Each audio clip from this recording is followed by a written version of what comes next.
this episode of The Dugout, we dive into two cinematic portrayals of the Black Panther Party that take us on a journey through radical history: the 1995 film Panther and the 2024 Apple TV series The Big Cigar.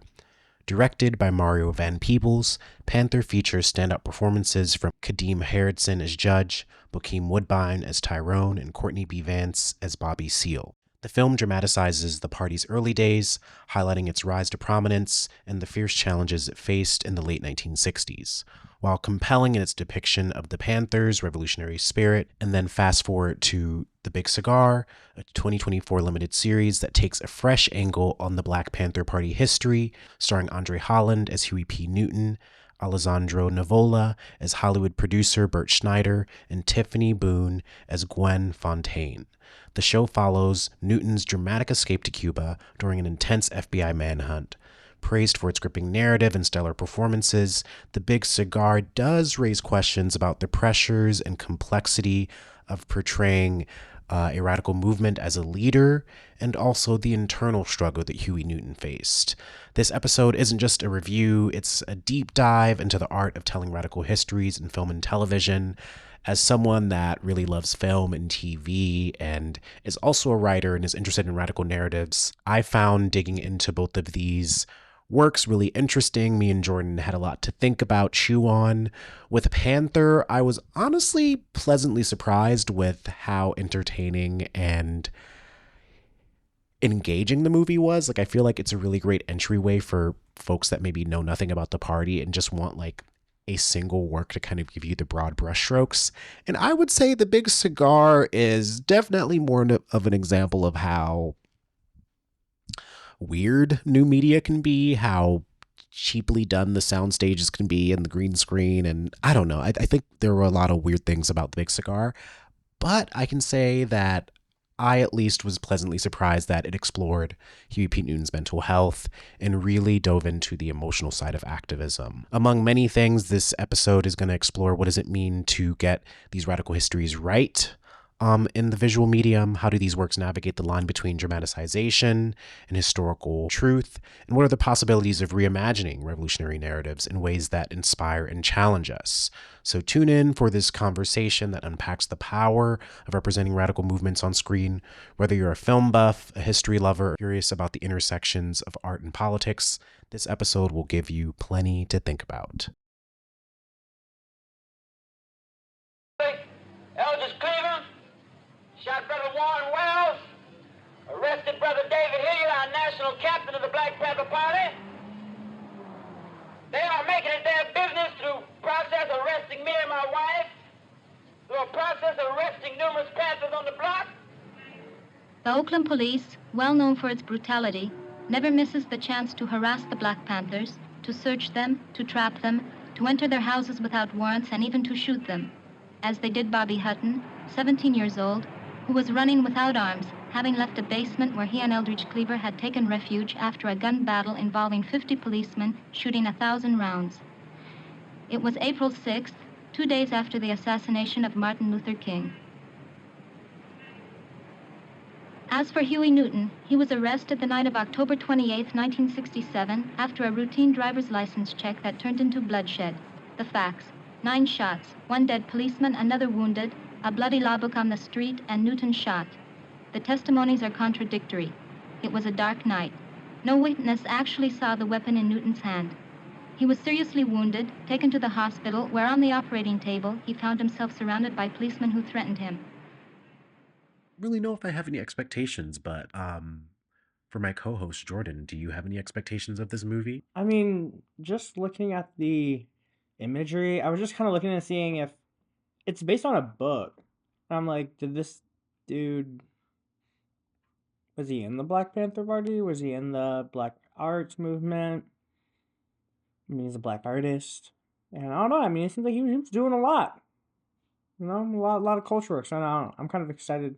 Yeah, I guess we'll dig into this movie. Yeah, he was in France when the Panthers were established, it looks like. And yeah, he was on that kick. So it's gonna be interesting. Let's see.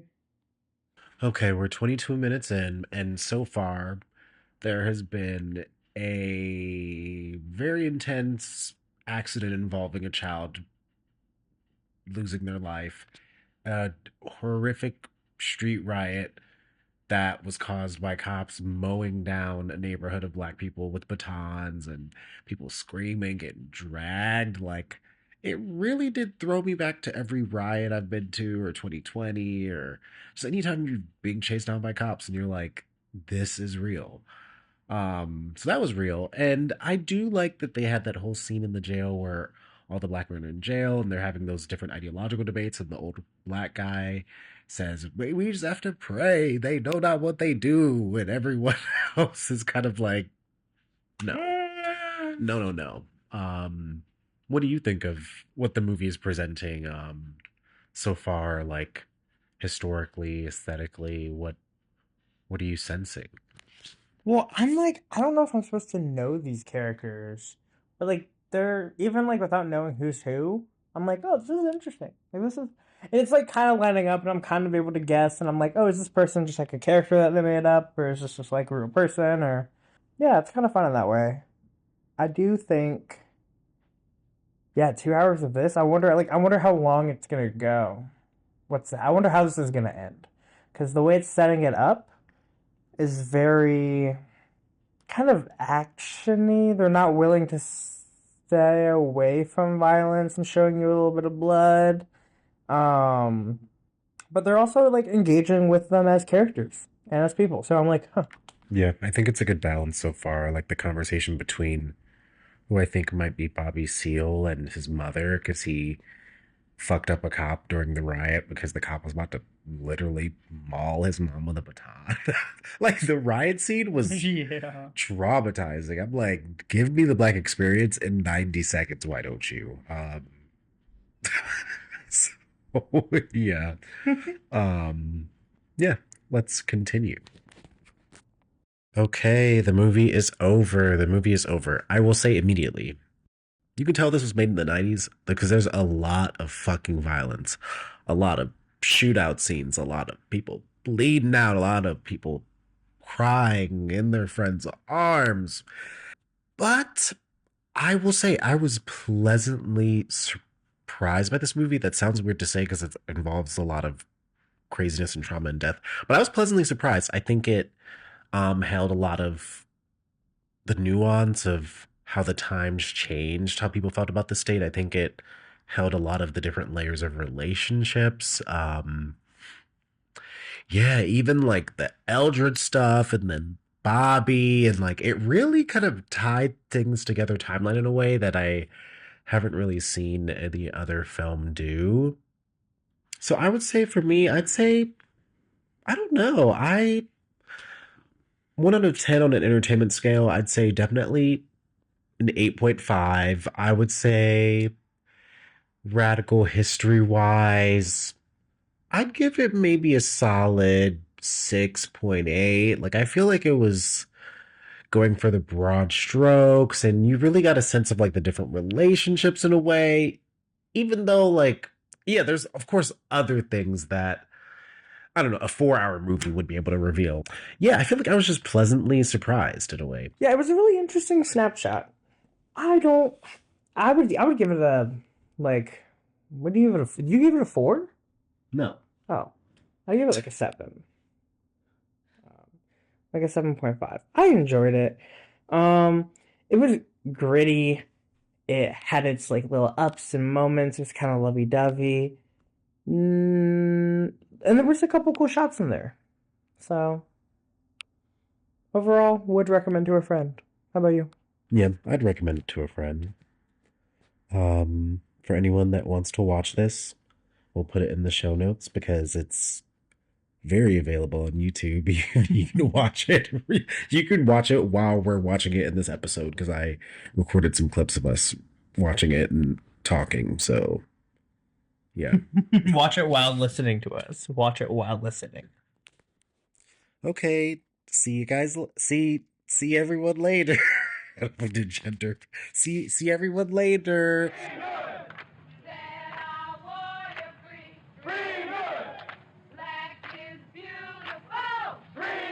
And we are finally sitting down to finally watch an Apple TV series that we've been waiting to watch on and off for a while. It's called The Big Cigar. And for those that don't know, it's an Apple TV series that came out within the past year, and it depicts various parts of Huey P. Newton's life. Huey P. Newton was one of the co-founders of the Black Panther Party. Wikipedia, The Big Cigar is a biographical drama thriller miniseries developed by Jim Hecht, based on the 2012 Playboy article of the same name by Joshuah Bearman. Following the events of the Black Panther Party in the 1970s, the series is about the party's founder, Huey P. Newton, escaping from the Federal Bureau of Investigation to Cuba with the help of Bert Schneider for an elaborate plan. And it's mainly set in 1964. And I mean, I initially am very skeptical around how good this is going to be, because we can also dig more into the particular Playboy article that this is based on. But I mean, a few things that I think are interesting is, one, Playboy did used to be a really reputable magazine for talking about countercultural issues, especially throughout the 60s and 70s. So it would make sense that there's a 1970s piece in Playboy about Huey P. Newton. I've written in the past about Huey P. Newton's massive amounts of time in solitary confinement. Long-awaited decision in the Huey Newton murder trial, which has drawn worldwide attention, is now very near. The jury of 7 women and 5 men are deliberating the fate of the Black Panther leader on the 8th floor of that building. It is their job to decide whether he is guilty of killing Oakland policeman John Fry and wounding Officer Herbert Haynes in a pre-dawn shootout last October 28th. 2 floors above the jury, in his cell, Huey Newton, who has made almost no show of emotion during the 8 weeks of trial, calmly awaits the decision of the jury. I talked to Newton in the jail. As far as the proceedings thus far, that the courts have only reflected the racist attitude of the general power structure, that I haven't received a fair trial.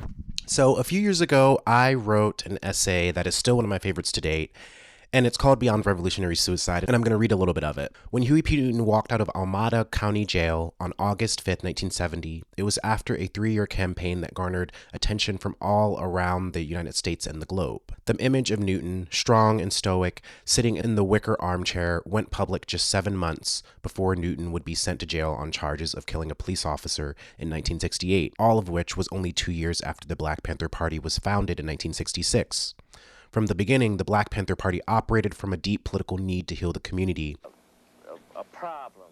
For example, they used to serve cookies and I think graham crackers and milk in the morning to children in primary school who had the money to pay for it. And if you didn't have the money to pay for it, you had to put your head on the desk until the other kids finished eating.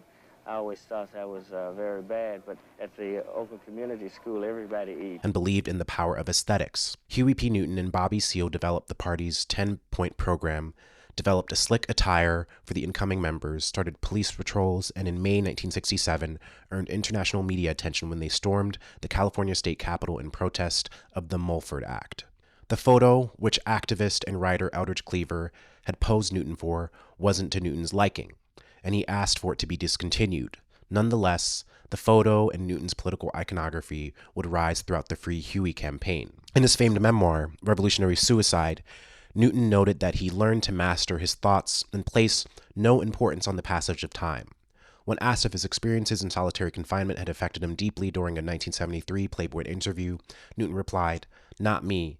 I had already learned how to handle it." Throughout his jailing, an entire sentence following his 1968 conviction on voluntary manslaughter, Newton spent 33 months in solitary confinement.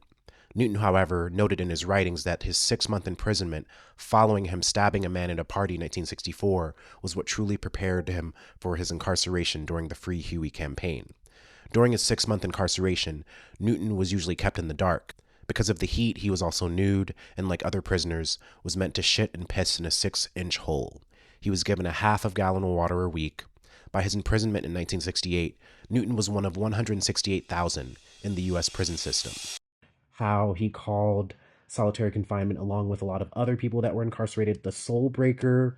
How he wrote about the extremity of these conditions, how the trauma and isolation was often in contrast with the utility that he needed to serve for the party in terms of their media image, their mainstream image. I mean, what era did you say this came from again? Because it's giving blaxploitation cover, like art, like 70s cover art vibe. 70s, it's 1970s. Yeah. I'm curious. I mean, from the intro alone, I'm just so curious how things are going to get framed. I'm already not too familiar with the actual history of what's going on here. So I really think that I'm going to like try to form an opinion based off of this and then look at the history and be like, oh, here's how I've been misled. And to just give some bare bones context, in the 1970s, the Black Panther Party was changing drastically, reacting to Quintel whether or not folks in the party knew at the time, reacting to internal divisions and dissent, different chapters operating based off of in the ideals of those chapters. There was a big rift between the East Coast and the West Coast of the Black Panther Party. All of the divisions and the state counterinsurgency eventually led various members to be ousted from the party, rightfully so or unjustly. Various assassination attempts for hire. A lot of people said Huey Newton hired a bunch of people to kill other people. And this particular show centers on a period of time in the 70s where Huey P. Newton was accused of killing a sex worker. And the show basically shows a lot of the process and journey of this white producer making a fake movie to help Huey P. Newton escape to Cuba. I'm personally interested in a lot of the historical gaps in whether or not mainstream Black audiences can name the violence that Black men have resorted to in the past, whether it be partner violence or just other members of the Black Panther Party. I'm very interested in this kind of like heroic image of Huey P. Newton versus the real person who dealt with addiction, who dealt with mental health issues, who treated his partners like shit a lot of the times, and who probably wasn't the greatest community person all the time. And so I'm really invested in how heroic this will make Newton and whether or not it will admit some of the lapses in judgment that he might have had over the years. We'll see. Let's get into it. Yeah, we'll see. Let's start season 1 of the Big Cigar. It's gonna be a season. Okay, we are 9 minutes into Big Cigar episode 1. So far, Huey Newton and his partner show up to this white man's house. He says, the FBI's after me. They'd say I killed someone. These white men immediately believe him. They hide him. And then we go into this backwards montage of very zoomed in medium shots, no atmosphere, no wide shots, no larger context or setting. It's very zoomed in moments. And to me, it does the classic shitty streaming service biopic service of there's no world that they're operating in. You only have Huey P. Newton's voice framing the major milestones of the party. How am I supposed to connect with you as a human being? What fucking neighborhood did you grow up in? The narrative thrust of this fully relies on the fact that you don't really need to know anything about him. And all you need to know about Revolution thus far is that it's a series of nameable conditions. But it's much more complex than that. And I wonder who directed this, because I'm already Jim like... Hecht, a white dude, developed it and then directed it. Jim Hecht, a white dude, developed it and directed it. But we'll see if there's anybody else on the writing team. Yeah, I mean, I'm not feeling this so far. And I feel like they're trying to make it like It's snappy so over. and... It's like theatrical, but not... It's like theatrical, but like even theater is overacted for the stage. This is like overacting to be in the 70s. Like the white people are very 70s white people in the hair, even like how they're cropping it. And it kind of is like, it's kind of how like, what's the name of the show? How certain like Black animated shows that are like making fun of blaxploitation and are set in the same thing do it and like make fun of it.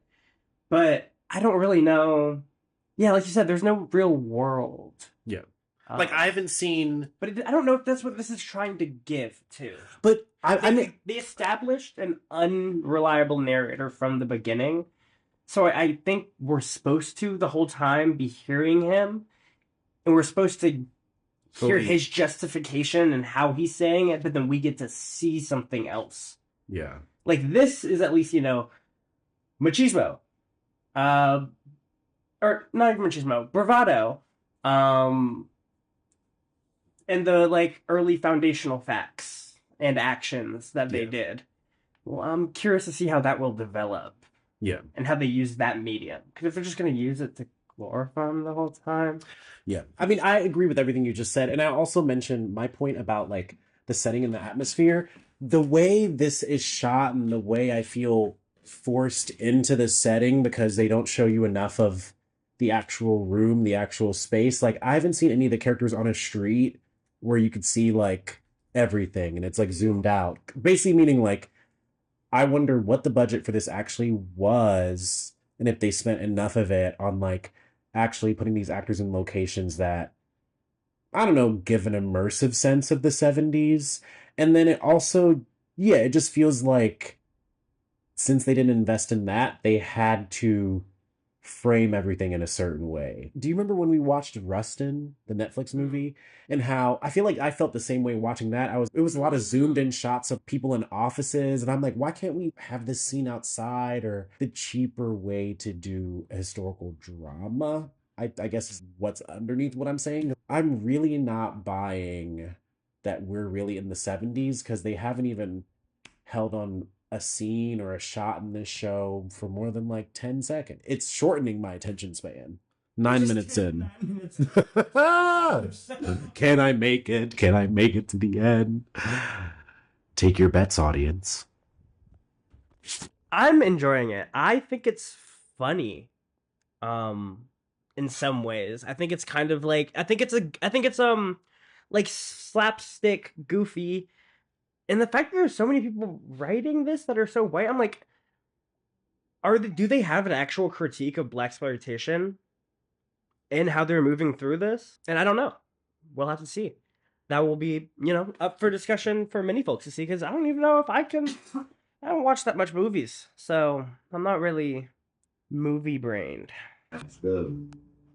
They ain't Hollywood, but they poor folks just like us. You did. The police whoop their ass just like us. They got rats in their walls and cockroaches in their cereal just like us. They don't want in the movement, brother. You understand? They don't want in the movement. What they want us to survive. And they can dig that the Black Panther Party will help them more than any white police officer, any white politician ever would. But Brother Dave is right. We gotta find another way. I don't want us to get mixed up in no Hollywood. That was an interesting scene. Basically, the party got offered money from by this producer, and Huey was like, we're not getting mixed up in the Hollywood shit. But this is a Hollywood production. It's on Apple TV. I mean, Hollywood is a lot different now than it was then. Like, especially like without the decentralization of media that the internet brought, especially when it comes to like pop stars and just like indie production and what can be consumed and like funded without institutional money, which like Hollywood at this time is very much like a heavy institution of like long money and old money. Which is why it's like every once in a while you have the rich kid who does want to put their money in something quasi progressive or something else, and it becomes a big cultural thing, and because it shakes the institution, but from the inside, some of the time, yeah. Not like it's actually revolutionary, but take that check. But yeah, definitely have some principles about it. But why was he leading? Like, he just got out. Why not? He's sexy. I tell you this. Devil's what you want to advocate. do, you should check out first. Yeah, I'm curious how the rest of this will go. Okay, we're 31 minutes in. Went through this whole flashback, him eventually taking Bert's money, Huey P. Newton and Bert, the white Hollywood guy, both got arrested when the cops came to the Black Panther Party headquarters to harass him outside the office. Solidarity. Then they show Bert, the Hollywood white guy, talking to his lawyer or something and saying, like, explaining what they're in. And then there's an imaginary police shootout of these three white men being shootout. That is massacre. Shootout. I mean, yeah, I guess. But basically, it's just like And then it's in his imagination. So I'm like, why show Quinto to show white fear? I don't know. It's very, to me, it just seems kind of. This kind of seems like, what if we did like the history or like a slice of history of the Black Panther Party, but like through a white lens. But it's also like the reality of what those people were probably thinking, like how stupid out of their mind they were when it comes to paranoia. Like this dude in this stupid imaginary scenario where they get massacred by the SWAT team, they shoot them through the windows at first, and then they start shooting randomly through the doors, which is like low key like how they bust in and killed Hampton. But it's like, God. These white people think that's what they're gonna get. Oh, okay. We're on episode 4. It's 20 minutes in. Basically, the show very periodically flashes between 1974, 1971. You're constantly back in time, forward in time. And 1967. Back in time, forward in time, back in time. And basically, Huey is on the run. The white guy, who's like the main Hollywood white guy, is pushing the whole operation even more forward because he feels like he keeps saying, Huey's my best friend. This white piece Huey's my brother. And then he said that to his actual brother. So these two white brothers are just. But it's low-key like he's killing. Is this decolonizing white suburban and highly institution entrenched life? Is like, I'm really just gonna spend it all ASAP now, leak it slowly as much as I can, and then crash out on all my companions and those who bring up the language that they're like, what about our people? All that we've done. Mm-hmm. We need protection. We need the money. We will not survive. When they're literally talking about the opposite of Huey trying to get it in this man's head that he will die in prison, so I need to leave. And if you want to help, this is it. And like, he was wishy-washy about it before, and now he's like, but now he's just like infatuating this image and relationship he has with Huey. It's a love story. It's a romance. He would suck Huey off if given the opportunity. And I think the other underlying thing is like, did Huey kill this 17-year-old girl? They said alleged. They also said attempted murder. So I don't know if she died. I tried to look it up. That they were murdered. They were murdered? And also, why are they calling a minor sex worker a prostitute? Exactly. Read between the lines. I basically, ain't no party like a Diddy party. Oh my goodness. Is that what they would have said back then? Oh. Ain't no party like a Huey party. Cause it ain't Huey party till halfway through they start running through the lamps and banging on the doors because the Fed watching. And the Feds are watching. They got this nigga like MOK, the room next door. Mm-hmm. At least in the show. Because they dramatized a lot of things, like the health clinic being blown up. I believe like their office got blown up a lot.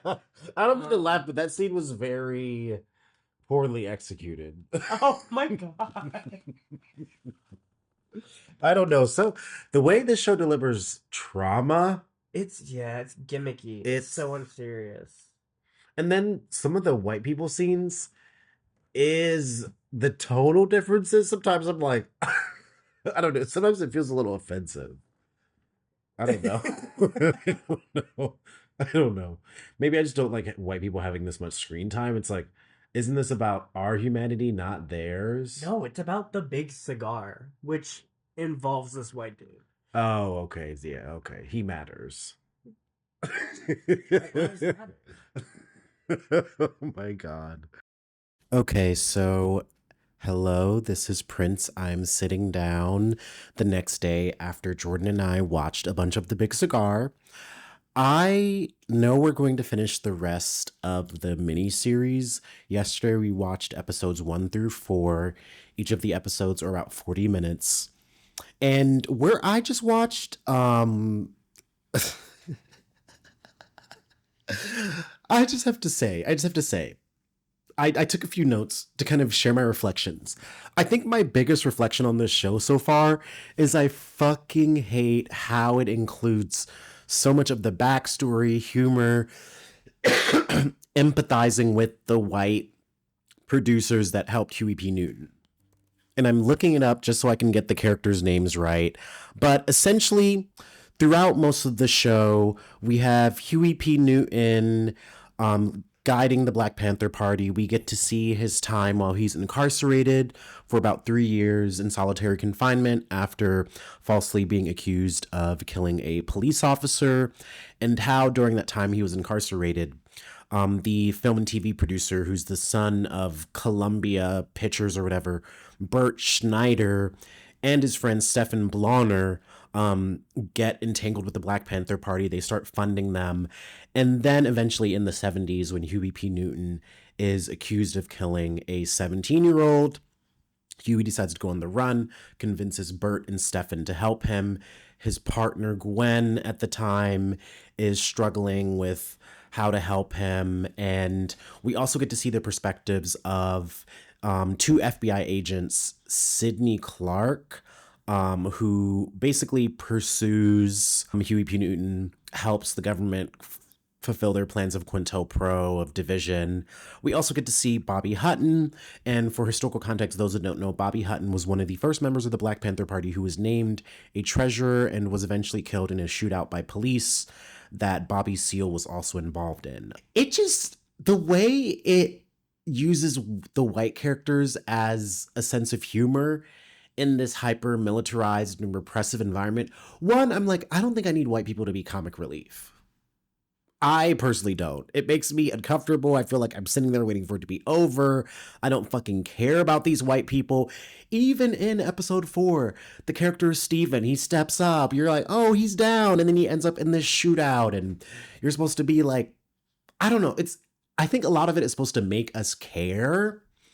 But the fact that the show zooms through these moments so quickly, and that each episode consistently jumps between the 1970s and the 1974, 1971, and the 1960s. And I think the way it jumps around really pulls you out in a narrative. I think in episode 3, there's like this whole subplot having to do with Huey's father and his father being sick in 1974, and it jumps back in time to show their relationship. Eventually, he tries to call his father.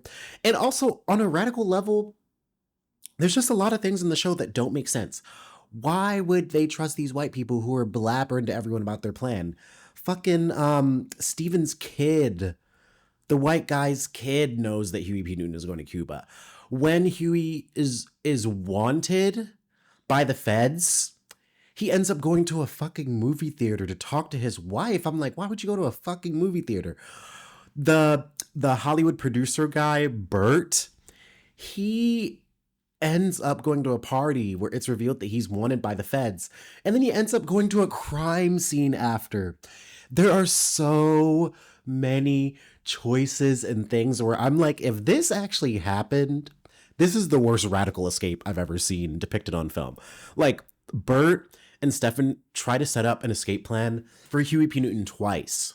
Both times it fails miserably. And watching it, I'm just like, oh. So there's that. I also don't think the level of world building and immersion is nearly where it needs to be. Like, there's too many zoomed in medium shots. There's not enough atmosphere. I also feel like there are certain moments where the Black Panthers react to something. And I think it was in episode 3 where we kind of get to see more of the conflict between Bobby Seale and Huey P. Newton as Huey P. Newton is descending into addiction. And there's this one scene where Bobby confronts Huey in a bar and says, like, you're shaking people down, and it's the reason I didn't win mayor, because Bobby Seale ran for Oakland mayor. And then Huey P. Newton has these 2 guards, and one of them is like, you gonna let him talk to you like that, nigga? And the way he stands up, to me, it's like a guy from the hood today. And I'm not saying that some slang hasn't stayed true over time, but even just the mannerisms of how he posted up to Bobby Seale, I was just like, this is interesting. It's interesting. So far, it really doesn't feel like something that really wants to honor the history of the Black Panther Party. It's more something that is sensationalizing all these sexy parts of it. It's literally a film about the Black Panther. It's a series about the Black Panther Party's history of entangling itself with Hollywood and the failures of that, while they're making a docuseries on Apple TV today, which is also a manifestation of Hollywood. So I also feel, once again, like when I saw Judas and the Black Messiah and how I felt like there were certain thematic contradictions between the story and the platform that the story was being told through, I fully feel the same thing with The Big Cigar. And it would be different if we had more slow moments with Huey. I do think as the series develops, it is very moving to see his kind of descent into mental illness and addiction, and for that to be humanized and shown. But it's almost in service of the Fed's kind of pursuit of destabilizing him, and not, I don't know. I just feel like there's a lot of things that are missing, and the show just feels fucking weird. It feels fucking weird. Like, if you want to watch something that will make you clench up and wait for it to be over, this is the show for you. And it's just weird. It's just weird. And I don't really feel inspired by Huey P. Newton's progression as a character in the show.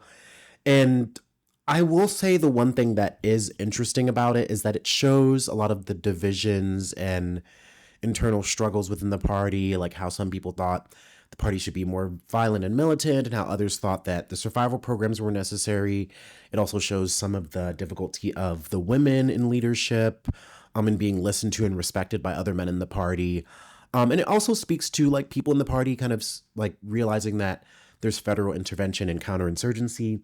And so there are some glimmers of state violence reality, but it's not enough. It's not enough. So I just wanted to hop on and leave a little note before we continue watching the rest of The Big Cigar and providing our radical analysis. And as we progress in this episode, we'll definitely pull from more of the historical facts of what actually happened, because I'm also deeply interested in, after watching the show, kind of digging more into like, what are the actual facts of the case that was presented against Huey P. Newton in relation to him allegedly killing this 17-year-old. I'm of the opinion, the idea that a man would kill a woman and then get white people to help him is not the craziest thing in the world. It's not. But yeah, we'll get back into watching more of The Big Cigar. Hello, hello, hello. The need for revolution continues is how the movie ends. And overall, I'm going to give it a 7. It definitely gives a lot to talk on. Like, there's a lot to say. Okay, I can say a few things came into clarity when I was watching that last episode, since we haven't seen anything else other than the first 5. It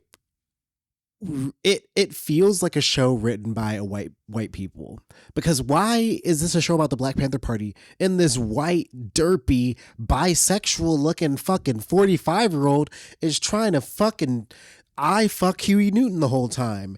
And there's just so many things. It felt like something written by white people. It also, I think that guy who's like the main character white guy, other than the that guy with the bad hair, they both have bad hair, but the brunette, the really rich one, the really rich white guy, I think they casted him wrong. Like, I feel like I'm like, should all these people been younger? I feel like they were all too old. Because I feel like they were supposed to be in their 30s, and they were looking like, there's that fact. And then the conclusion, I feel like the outro voiceover from Huey, where he's just fucking quoting Fanon and fucking Elmo and all these other fucking people. It's just like, it reads like a bunch of white dudes were in a room and they're like, okay, we gotta throw some Fanon in there. We gotta throw...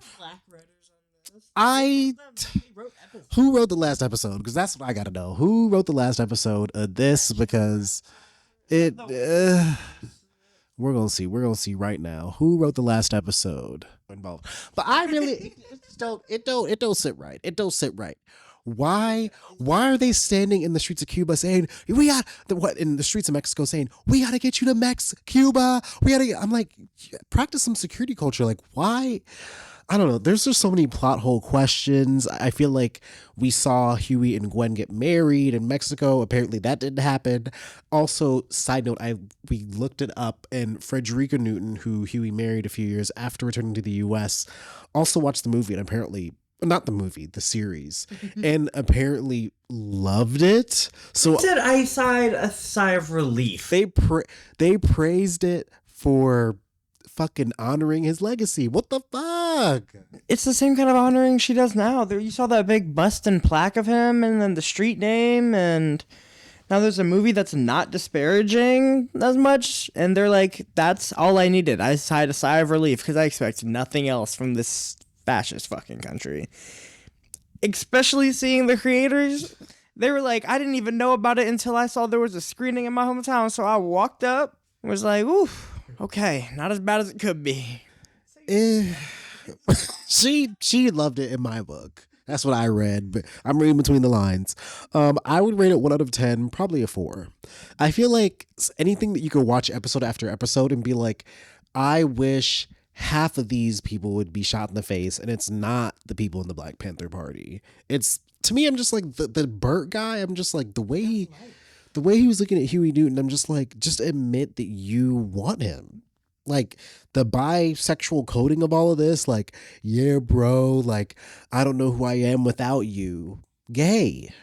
So that's my review. Those are my lasting thoughts. What are your lasting thoughts on The Big Cigar? I hold by my 7 out of 10. I think everybody should watch this. We should all talk about it. We should all have debunking circles and get to know each other more over some common shitty media. And the extra 3 points of possible community is where it gets it for me. So overall, it gets a 6.5 on the Dugout scale. Okay, actually, never mind. I'm going to have to go down to 6. Depiction of, how would you rate it? Entertainment wise, depiction of revolution wise, and acting wise. 1 out of 10 for each. Okay, 1 out of 10 for depiction of revolution. I'm gonna say wait, that's not my answer. For depiction of revolution, I'm giving it a 3 out of 10. I don't know. I kind of want to give it a 4. Actually, a 4. And then what was the other one? Acting is a 6 out of 10. And then what was the last one? Oh, entertainment wise.